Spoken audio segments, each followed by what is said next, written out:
Jai Shrikrishna to family Lata गवईच्या चॅनलमध्ये तुमचं हार्दिक स्वागत.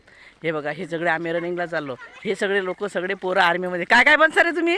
आर्मी. हे सगळे पोरं पोलीस आर्मीची भरती तयारी करणं चालू. बघा वय बघा त्यांचं किती आहे, छोटे छोटे वय आहे, तरी पण बघा त्यांची तयारी, त्यांची मनस्थिती. तुम्ही सगळे यूट्यूब फॅमिली यांना आशीर्वाद द्या, यांच्यासाठी प्रार्थना करा भगवंताला की हे लोक आर्मीत झाले पाहिजेत.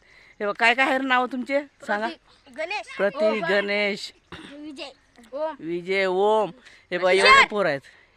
हे बघा किती सुंदर पोरं, किती दया येते, या किती करुणा येते. तुम्ही पण या लोकांसाठी प्रार्थना करा की वयाचे 12-12, 13-13 वयाचे लेकरं आहेत तरी आर्मी, देशासाठी त्यांचं प्रेम बघा किती आहे. देशासाठी माझं तर हृदय भरून आलं या लोकांना बघून की हे लोक आतापासून तयारी करतात. आणि छोटंसं गाव आहे आमचं, जास्त काही मोठं गाव नाही आहे. कमसे कम किती घरं असतील रे आपले? 100 घरं असतील. 100 घरातले पोरं बघा आज ही जर आर्मीमध्ये पूर्ण लेकरं जर झाले तयार, आर्मीमध्ये जर लागले तर आज आपल्या देशाची किती उन्नती होते. जय हिंद, जय महाराष्ट्र. बोला जय हिंद, जय महाराष्ट्र.